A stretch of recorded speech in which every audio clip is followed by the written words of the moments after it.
Ada nih kejadian koper calon jamaah yang dibongkar dan disita karena bawa benda-benda yang terlarang. Waduh, jangan sampai deh kalian kayak gitu ya. Tuh, berdasarkan peraturan, cairan yang boleh dibawa masuk ke dalam pesawat itu hanya 100 mili. Lo terus gimana nih kalau misalkan ada yang bawa air zam-zam dari Arab Saudi pulang ke Indonesia?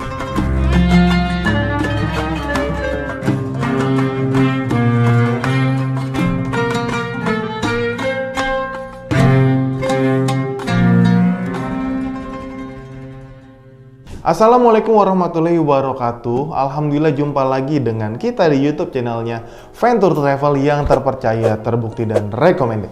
Beberapa hari yang lalu ada banyak calon jamaah yang tanya ke saya, perlengkapan dan barang apa aja sih yang harus dibawa saat berangkat umroh. Semuanya udah saya bahas di video sebelumnya ya. Kalau belum, kepoin aja ya, ada di link di pojok kanan saya. Nah, kalau ada barang yang wajib dibawa, penasaran nggak sih? Kira-kira ada nggak ya barang yang nggak boleh dibawa saat umroh ataupun berpergian untuk umroh? Ada nih kejadian koper calon jamaah yang dibongkar dan disita karena bawa benda-benda yang terlarang.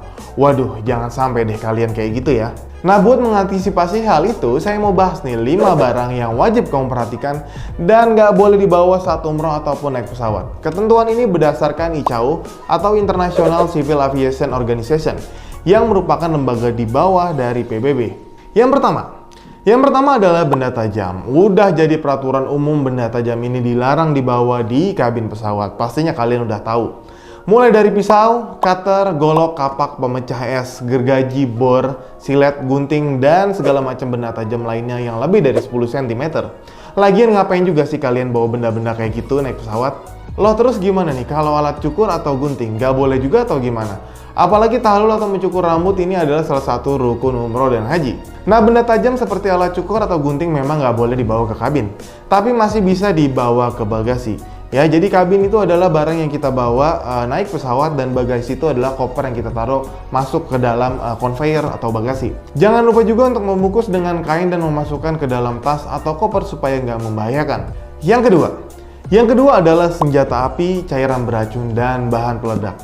Mulai dari kembang api, bensin, korek api, bubuk mesiu dilarang dimasukkan ke dalam kabin ataupun bagasi pesawat. Lagian ada-ada juga sih kalian ngapain bawa benda-benda yang kayak gitu. Nah, terus boleh nggak sih bawa power bank ke dalam pesawat? Apalagi baterai di power bank tertentu punya daya yang besar, tapi juga mudah kebakar nih. Sebenarnya power bank itu boleh aja nih dibawa masuk ke dalam kabin, asalkan yang dayanya itu di bawah 160 Wh atau watt hour.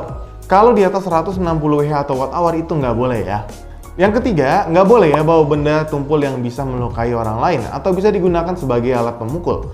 Contohnya kayak tongkat golf, tongkat biliar, tongkat bisbol, anak panah, kail pancing, itu nggak boleh dibawa masuk ke dalam kabin ya.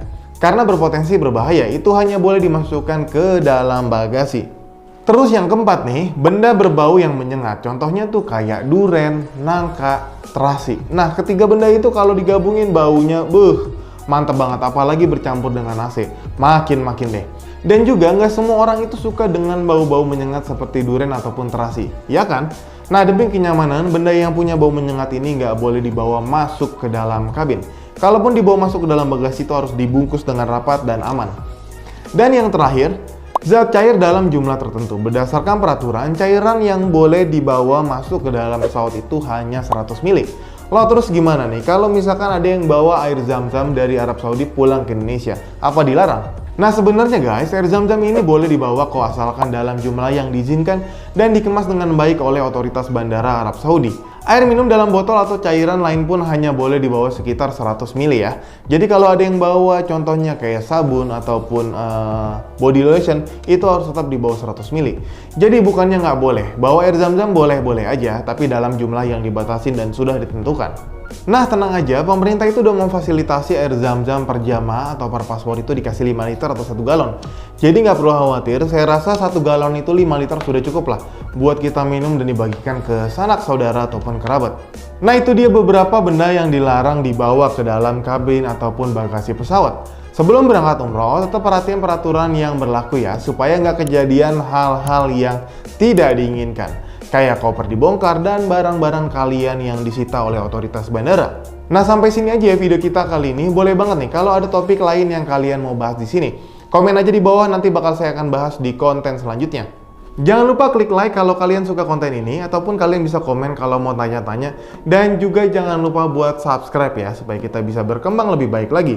Sampai ketemu di video selanjutnya, dan Assalamualaikum warahmatullahi wabarakatuh.